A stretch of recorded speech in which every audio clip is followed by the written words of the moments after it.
വസ്ത്രനിർമ്മാണത്തിൽ ഉപയോഗിക്കുന്ന ട്രിമ്മിങ്ങുകൾ ഏതെല്ലാം? Cords, fringes, fringe knots, tassels.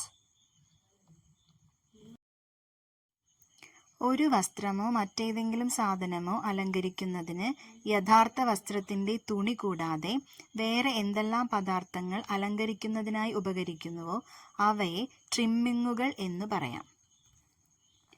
പല നിറത്തിലുള്ള പട്ടുനൂലുകൾ ഒരുമിച്ചു കെട്ടി വസ്ത്രങ്ങളും മറ്റും അലങ്കരിക്കുന്നതിന് ഉപയോഗിക്കുന്നു. ഇതിനെ ഡാഷ് എന്ന് പറയുന്നു. ടെസൽസ്.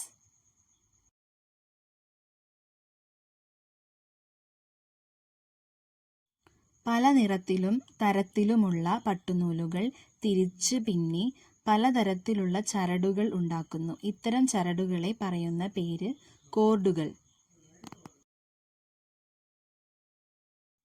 ചില സാരികൾ നെയ്തു വരുമ്പോൾ അതിൻ്റെ തൊങ്ങൽ വരുന്ന ഭാഗത്ത് കുറെ നൂലുകൾ നീളത്തിൽ വിട്ടിരിക്കുന്നത് കാണാം. ഇതിനെ ഡാഷ് എന്ന് പറയുന്നു. ഫ്രിഞ്ചസ് അല്ലെങ്കിൽ ഫ്രിഞ്ചുകൾ.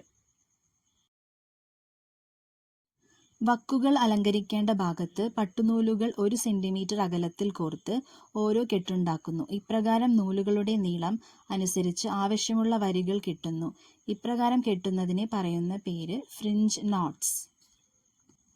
ഡിസൈൻ വരച്ച ശേഷം ഗോൾഡൻ കളർ നൂലോ വെള്ളി നൂലോ മെറ്റൽ നൂലുകൾ കൊണ്ട് ഡിസൈൻ തയ്ച്ചു പൂർത്തിയാക്കുന്നതിനെ പറയുന്ന പേര് ഗോൾഡൻ എംബ്രോയ്ഡറി.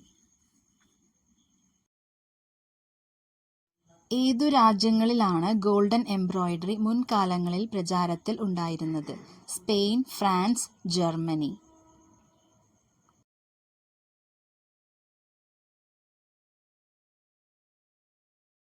വെൽവെറ്റ് തുണികളിൽ മെറ്റൽ നൂലുകൾ ഉപയോഗിച്ച് ചെയ്യുന്ന എംബ്രോയ്ഡറി എന്തു പേരിൽ അറിയപ്പെടുന്നു? Golden embroidery.